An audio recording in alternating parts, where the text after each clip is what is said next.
guys, hari ini sedang melakukan proses pemindahan anakan ikan. Jadi ikan patin yang kita taruh di kolam ini itu awalnya hanya berukuran kurang lebih sekitar 1 in, dan ukuran tersebut menurut saya belum cukup memadai untuk kita bagi tiap kolam. Jadi pada saat kita membagi tiap kolam itu perlu untuk diperhatikan ukuran ikan atau rata-rata besar ikan yang kita tebarkan pada kolam tersebut. Nah, jadi maka dari itu pada saat kita melakukan proses pemilihan ikan,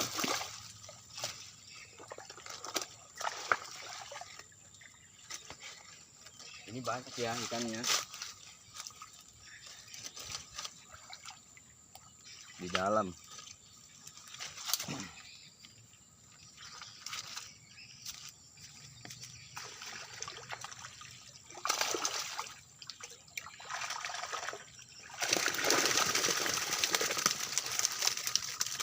Nah, seperti ini guys contohnya. Nah, untuk ukuran ikan pada awal tebar itu pasti rata-rata ukurannya sama.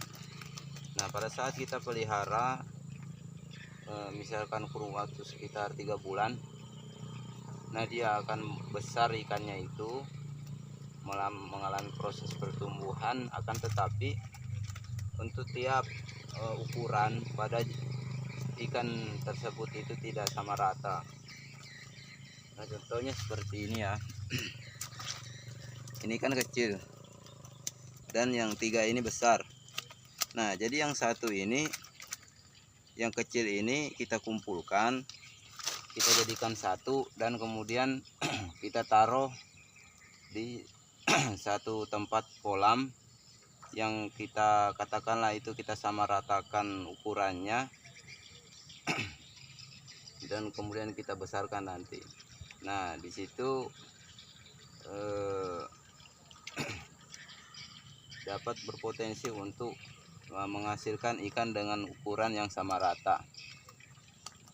Dan juga pada saat kita memelihara ikan, apabila ikan tersebut ada yang besar dan juga ada yang kecil, itu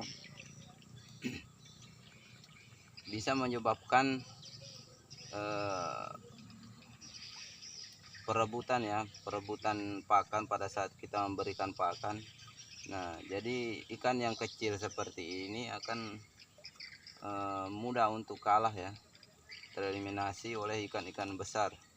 Jadi ikan besar ini dapat dengan rakus dia memakan pakan ikan tersebut, sehingga untuk persaingan dia merebut pakan itu akan mengakibatkan yang kecil ini pertumbuhannya itu tidak cepat besar. Nah, seperti itu kurang lebih ya. Nah, untuk tebar ikan pada satu buah kolam ini sebelumnya saya taruh itu kurang lebih sekitar 20.000 ekor ya, 20.000 ekor, dan besarnya seperti ini. Kemudian nanti setelah ini kita akan bagi tiap kolam itu tidak banyak. Nanti kita taruh itu kurang lebih hanya ya 1.500 ekor. Walaupun kolam tersebut muat ikan banyak ya, muat sampai kurang lebih sekitar 8.000. Nah, kemarin pas awal pertama saya memelihara ikan, saya tempatkan ikan tersebut sebanyak 8.000 ekor tiap kolam. Dan kemudian pada saat saya coba untuk mengangkat ikan tersebut, memanennya, itu saya perhatikan itu ikannya banyak yang bangking atau kerdil. Nah, disitulah nanti terjadi persaingan pakan antar sesama ikan tersebut dalam satu buah kolam. Jadi disitulah keunggulan kenapa jadi kita harus memilih ikan dan kemudian memperhatikan ukuran tersebut, sehingga nanti diharapkan dalam satu buah kolam itu ukurannya kurang lebih sama rata lah. Nah, dan juga pada proses pemeliharaan ikan patin, setelah saya pelajari secara otodidak itu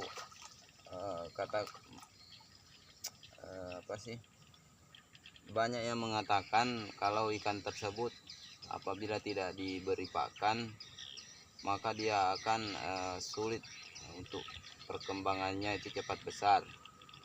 Nah, jadi saya ambil contoh di kolam ini.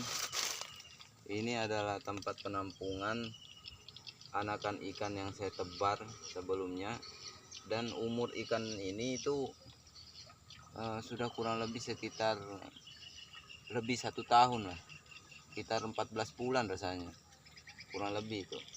Dan ukurannya memang ada yang kecil ada yang besar.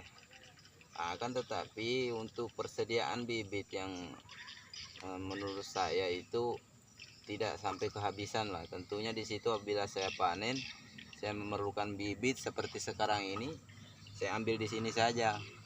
Misalkan saya perlu berapa, misalkan 2000 atau 1000 ekor, saya ambil di sini. Lalu kemudian saya pindahkan di kolam sebelah. Nah, kemudian saya kasihkan pakan secara rutin di situ.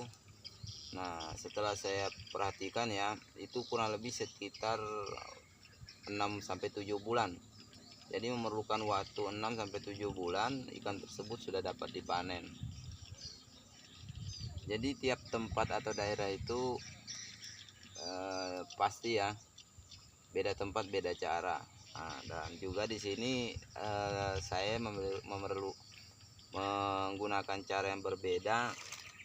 Mungkin di tempat teman-teman sekalian itu ada yang memelihara ikan mulai dari kecil sampai dia bisa dipanen. Beda halnya seperti saya ini. Nah, untuk proses pemindahan ikan itu saya lakukan seperti ini masih banyak ikannya di dalam. Itu kalau saya taksi itu kurang lebih sekitar 1000 ekor. Nah, saya menjaring sendiri. Seandainya ada bantuan dari orang lain, mungkin pas menjaring itu hasilnya lebih banyak, karena ikan yang tersebar di sini itu sangat lincah-lincah, susah sekali untuk ditangkap.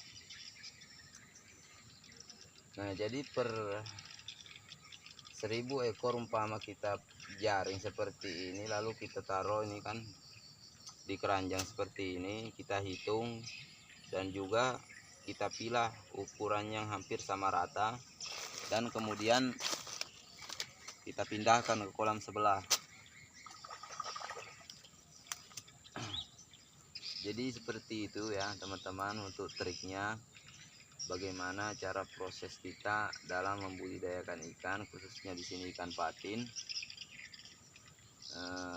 Untuk proses-proses tersebut itu tidak semudah yang kita bayangkan. Umpama kita memelihara, kita tebar lalu kita besarkan, kalau menurut saya itu harus ada perlakuan khusus lah tentunya. Apalagi pada saat kita membesarkan ikan yang memang sudah ukurannya 3 on ke atas. Nah, disitulah kita dapat dengan mudah memilih atau memilah ikan-ikan yang ukurannya hampir sama rata. Jadi sebetulnya kalau dibilang pemborosan ya, memang di kolam ini bisa dikatakan itu karena kolam ini tidak pernah diisi ikan sampai ikan tersebut bisa dipanen ukuran umpama 1 sampai 2 kilo.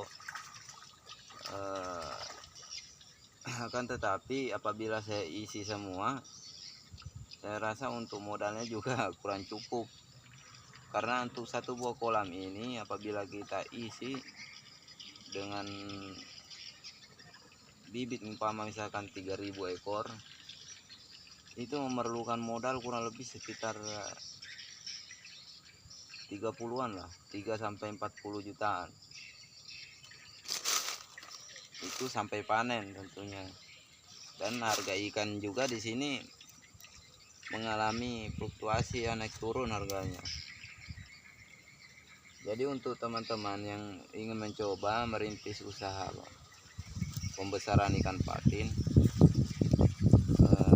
asalkan ada lahannya, walaupun misalkan kolamnya belum ada, saya rasa yang lebih penting itu adalah alat cetak pelet atau alat untuk membuat pakan ikan secara manual. Nah, dan juga memperhatikan harga bahan baku di sekitar tempat teman-teman, apakah harganya normal menyesuaikan dengan harga pasaran ikan, atau sebaliknya. Apabila misalkan murah, ya tentunya di situ ada potensi yang besar lah tentunya, terutama potensi menghasilkan keuntungan yang lebih banyak daripada di tempat-tempat seperti saya ini. Kalau di tempat saya, untuk hasil pembagian daripada modal pakan dan keuntungan bersih itu, yang paling besar biasanya itu saya dapatkan itu 1:1.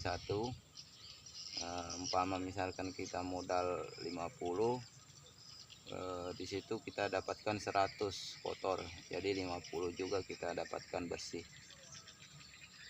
Oke teman-teman, cukup sekian video pada siang hari ini. Barusan tadi saya juga melakukan proses penggiringan pakan pesanan teman-teman yang ada di sekitar tempat saya atau dari warga.